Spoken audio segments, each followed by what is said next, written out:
Hello दोस्तों, welcome back to my channel. I am mister dubious. आज मैं लेके आया हूँ स्नो हॉरर स्टोरी। चलिए स्टार्ट करते हैं। विंटरहेम की काली घूंघट वाली औरत स्थान। नॉर्वे का एक दूरस्थ बर्फीला गांव विंटरहेम, चारों ओर घना जंगल और साल भर बर्फ से ढका हुआ। प्रस्तावना प्रोलॉग। सन 1987 विंटरहेम गांव में एक ऐसी भयावह ठंड आई जिसने सूरज की किरणों को 43 दिनों तक गांव से गायब कर दिया।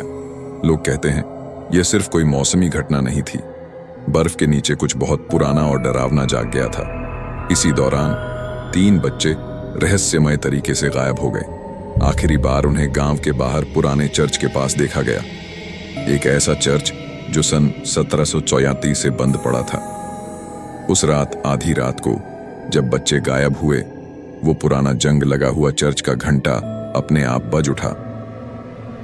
अध्याय 1 आगमन।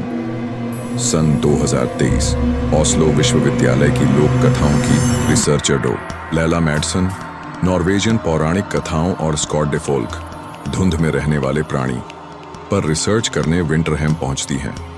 वहां सूरज सप्ताहों से उगा नहीं है, गांव लगभग वीरान है।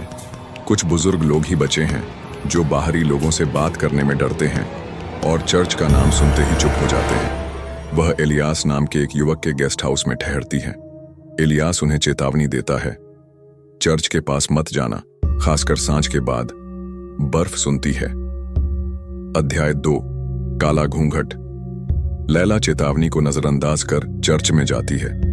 वहां उसे अजीब और प्राचीन चिन्ह दीवारों पर खुदे हुए मिलते हैं, नॉर्स भाषा से भी पुराने। वहां एक काला घूंघट अल्टर वेदी पर रखा होता है, जैसे ताजा रखा गया हो, बर्फ से अछूता।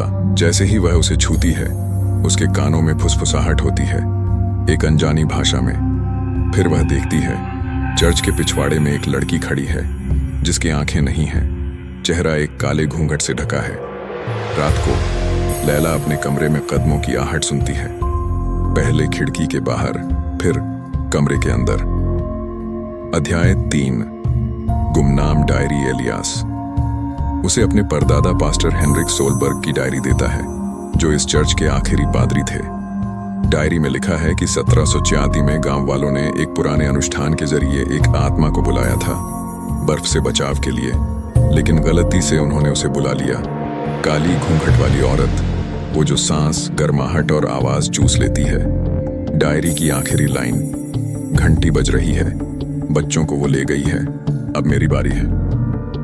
अध्याय 4 बर्फ। सब सुनती है लैला चर्च में एक कैमरा लगाती है। अगली सुबह वीडियो देखकर उसके रोंगटे खड़े हो जाते हैं। रात 3:17 पर चर्च की घंटी अपने आप बजती है, जबकि कोई वहां नहीं दिखता। फिर स्क्रीन पर एक परछाई उभरती है, घूंघट से बाहर आती हुई, और एक धीमी फुसफुसाहट, लैला तुमने उसे देख लिया। अब लैला गांव छोड़ना चाहती है, लेकिन भारी बर्फबारी से सड़कें बंद हैं। उसका सैटेलाइट फोन भी काम नहीं करता और एलियास गायब हो चुका है। लैला अब हल्लुसिनेशन, भ्रम का शिकार होने लगती है। उसे बच्चों की हंसी सुनाई देती है और गीले पैरों के निशान उसके बिस्तर से दरवाजे तक जाते हैं।